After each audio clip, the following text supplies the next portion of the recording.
आने के बाद तो मैं आपसे सीख लूंगी। क्यों, तुम्हारी माँ ने तुम्हें कुछ सिखाया नहीं क्या? सोचिए, मैं घर में कदम भी नहीं रखी, मेरी शादी भी नहीं हुई। मैंने बोला था ना, बहुत अलग अलग घर का अलग अलग कल्चर होता है। हो सकता है मेरे घर का अलग कल्चर है, उनके घर में बहुत सारी चीज़ें होती है जो मेरे इधर घर में नहीं होती है। तो मैंने बोला जो मुझे नहीं आएगा आप सिखा देना, प्यार से बोला था। उस बात को लेके एक दिन, बहुत दिन के बाद मुझे ताना मारी, तुम्हारी माँ ने तुम्हें कुछ सिखाया नहीं क्या? अरे मेरी माँ ने जो मुझे सिखाया ना, वो अगर तुम्हारी माँ ने तुम्हें सिखाई होती ना, तो तुम इतनी बदतमीज नहीं होती, तुम तमीज़दार होती कम से कम। मेरी माँ ने ना वो सब सिखा दिया कि तुम इस जन्म में तो सीख नहीं पाओगी, बस मुंह चलाना सिखाया तुमने।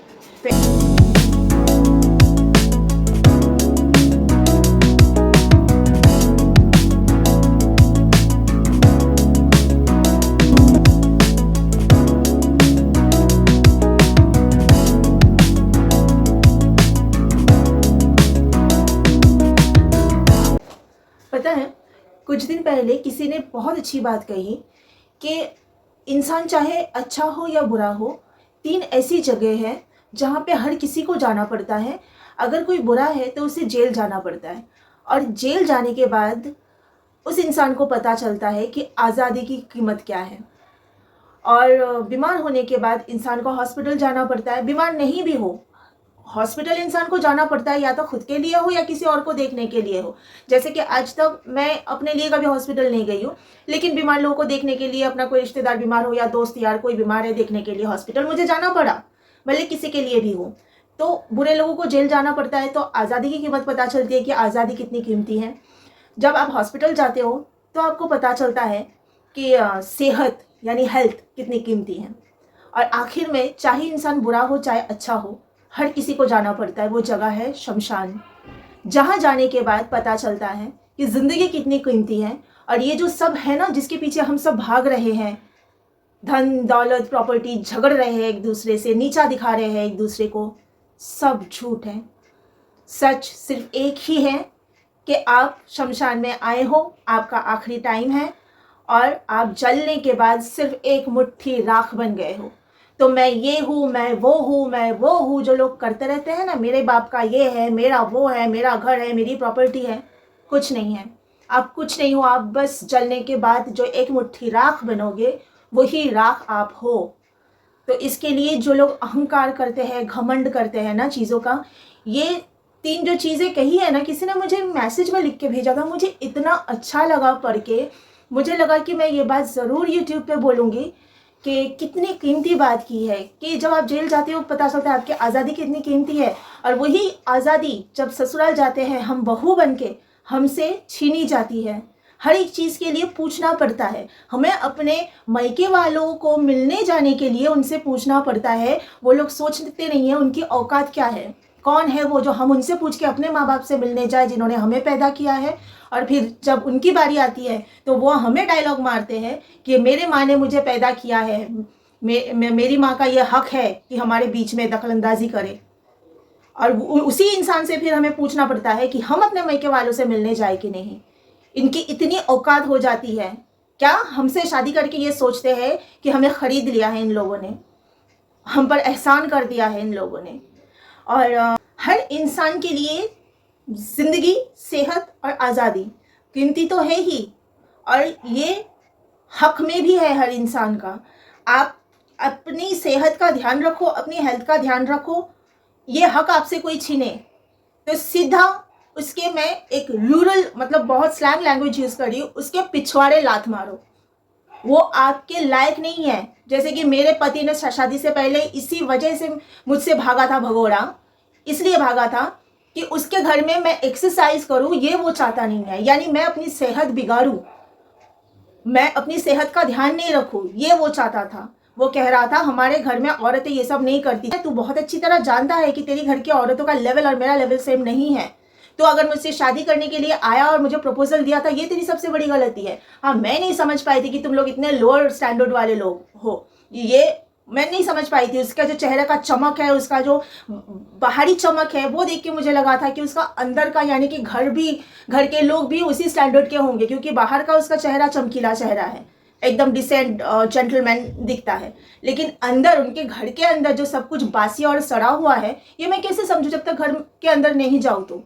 तो ये समझने में मेरी गलती हो गई थी। लेकिन वो तो मेरे घर में आना जाना, मुझे देखना, उठना बैठना सब उसने किया था। उसको पता चलना चाहिए था ना कि ये लड़की को मैं घर में लेके जाऊं, मेरा वो लेवल नहीं है।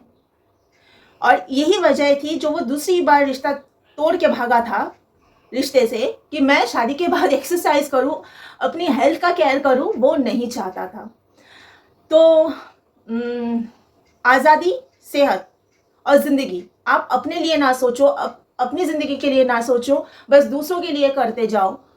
और भले आप मर जाओ, जब तक आप जिंदा हो तब तक दूसरों के लिए सोचो। ये ससुराल वाले चाहते हैं हमेशा, जैसे मेरी सास बोल रही थी कि हमेशा अपना ही सोचोगे, हमारा खुद का केयर करना और ससुराल वालों के लिए ना सोचोगे, तो ये तो सेल्फिशनेस हुआ ना। तो अगर कोई अपने बारे में सोचे, ये सेल्फिशनेस नहीं है। लेकिन अगर आप सोच रहे हो कि कोई अपने बारे में ना सोच के सिर्फ आप लोगों के बारे में सोचे, ये आपका सेल्फिशनेस है। क्योंकि आप सब कर सकते हो, आप घर के जितने भी लोग हो सब आप लोग कर सकते हो। आप कोई लाचार नहीं हो, अपाहिज नहीं हो, बेबस नहीं हो, बीमार नहीं हो। बीमारी है जो भी है आपका, डायबिटीज वगैरह वगैरह, वो सब ऐसी बीमारी नहीं है कि आप बिस्तर से उठ नहीं पा रहे हो। आपका मुंह चल रहा है दूसरों को बेइज्जत करने के लिए, ताना देने के लिए, तो अपना हाथ पैर भी चला लिया करो, बीमार कम पड़ोगे।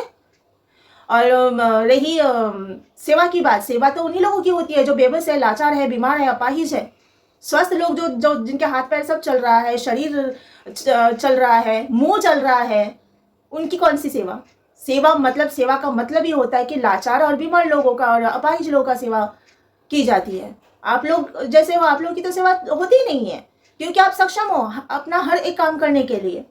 और कहते हैं कि सास ससुर माँ बाप जैसे होते हैं। मेरी सास एक दिन सुबह कुछ 10 साढ़े 10 बजे के टाइम या 11 बजे के टाइम मुझे पूछ रही है, ऊपर झाड़ू लगा दिया? तो मैंने बोला हाँ, झाड़ू तो लगा दिया मैंने। फिर मुझे पूछी कि पूरे घर का लगाया ना, यानी दोनों रूम का भी लगाया ना, या सिर्फ बाहर का लगाया? तो मैंने बोला मैंने पूरा झाड़ू लगाया, जितना पूरा ऊपर का जितना भी एरिया मैंने सब झाड़ू लगाया। तो बोला ठीक है। तो उस टाइम पे तो चलो मैंने नॉर्मली लिया बात को, मुझे कुछ अच्छा भी नहीं लगा, बुरा भी नहीं लगा, नॉर्मली मैंने लिया। उन्होंने पूछा, मैंने जवाब दिया, बात खत्म। लेकिन अब जब मैं सोचती हूँ तो मैं सोचती हूँ कि कहते हैं सास माँ जैसी होती है। मेरी माँ ने आज तक कभी पूछा नहीं झाड़ू लगाया, मेरी माँ को पसंद नहीं मैं झाड़ू उठा के झाड़ू लगाऊँ घर में, कभी झाड़ू लगाती ही नहीं हूँ मैं अपने घर में। मेरे मम्मी पापा को पसंद ही नहीं है कि मैं झाड़ू पोछा ये सब घर का करूँ। और मेरे पापा हमेशा पोछा, कभी भी मेरे हाथ में अगर गलती से देख लेते थे मैं किसी जगह की सफाई कर रही हूँ, कभी किसी दिन किसी वजह से, पापा बहुत चिल्लाते थे, मम्मी को बुला के शिकायत करते थे बेटी के हाथ में पोछा क्यों है। और सास ससुर माँ बाप जैसे होते हैं, उनकी औकात नहीं होती है वो हमारे माँ बाप जैसे हो। कोई सास अपने बहू के लिए माँ बाप जैसे हो ही नहीं सकता, कोई का तो नहीं पता, पर मेरे सास और ससुर की औकात नहीं है कि वो मेरे माँ बाप की जगह ले।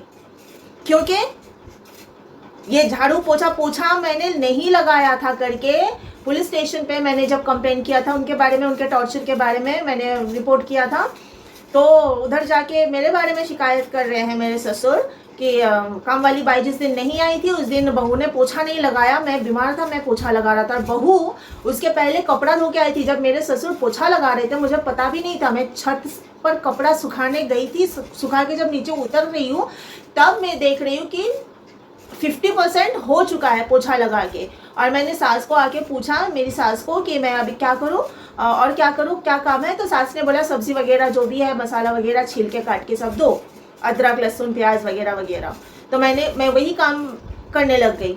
और अगर बोलते, मैं कई बार ये किस्सा बोली भी हुआ, अगर वो लोग बोलते कि पोछा लगाने में काम मतलब वही पोछा लगाओ, तो उस टाइम पे तो मैं कर भी लेती, क्योंकि वो टाइम पे ना मेरा एक ही टारगेट था, एक ही गोल था कि सास ससुर का दिल जीतना, ससुराल वालों का प्यार पाना, तारीफ करे वो लोग, उस लायक बनना। तो मेरे दिमाग में वो सब था नहीं। लेकिन अब मैं समझ गई हूँ कि छन्नी होती है ना, छन्नी जिसमें से हम छानते हैं चीज़ों को, तो उसमें आप जब पानी भरोगे तो छन्नी कभी भरती नहीं है, वो खाली रह जाएगी और पानी निकल जाएगा। तो ससुराल एक ऐसी जगह है जहाँ आप कभी उम्मीद गलती से भी ना लगाना है कि आपको वहाँ से प्यार और इज्जत मिलेगी, चाहे आप करते करते करते एक दिन मर जाओ, लेकिन वहाँ आपको कुछ नहीं मिलने वाला है। जितना करोगे उतना आपको जलील करेंगे, जितना गिरोगे उतना आपको और गिराएंगे। इसलिए गिरना नहीं चाहिए, करना नहीं चाहिए उनके लिए, उनकी वही औकात है।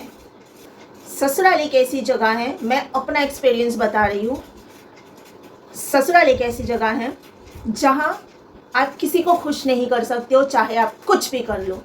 इसके लिए दूसरों को खुश करने की अगर सोच हम रखते हैं तो इससे बड़ी बेवकूफ़ी और कुछ भी नहीं है। इसके लिए अपना देखो, अपना सोचो।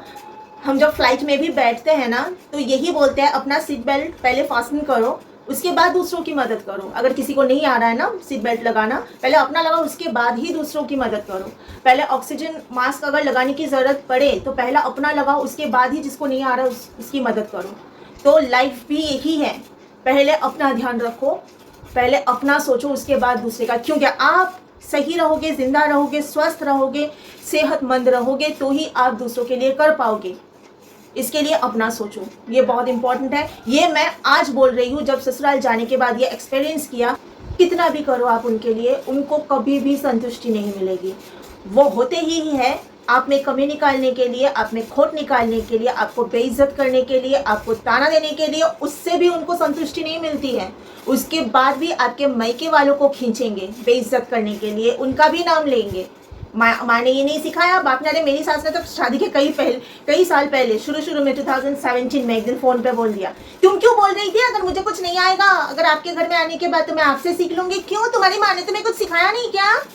सोचिए, मैं घर में कदम भी नहीं रखी, मेरी शादी भी नहीं हुई। मैंने बोला था ना, बहुत अलग अलग घर का अलग अलग कल्चर होता है। हो सकता है मेरे घर का अलग कल्चर है, उनके घर में बहुत सारी चीज़ें होती है जो मेरे इधर घर में नहीं होती है। तो मैंने बोला जो मुझे नहीं आएगा आप सिखा देना, प्यार से बोला था। उस बात को लेके एक दिन बहुत दिन के बाद मुझे ताना मार दी, तुम्हारी माँ ने तुम्हें कुछ सिखाया नहीं क्या? अरे मेरी माँ ने जो मुझे सिखाया ना, वो अगर तुम्हारी माँ ने तुम्हें सिखाई होती ना तो तुम इतनी बदतमीज़ नहीं होती, तुम तमीज़दार होती कम से कम। मेरी माँ ने ना वो सब सिखा दिया कि तुम इस जन्म में तो सीख नहीं पाओगी, बस मुँह चलाना सिखाया तुमने।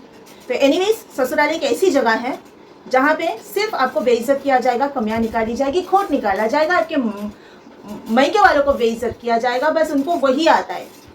अगर मेरे ससुराल टाइप ससुराल है तो अच्छे भी होते हैं लोग, ऐसा नहीं कि अच्छे नहीं होते हैं, बाकी परसेंटेज ज़्यादा है इस तरह के ससुराल के। इसके लिए मिसेस जैसी मूवी बनी है। ओके, आज के लिए इतना ही। You all take care of yourself. Bye bye.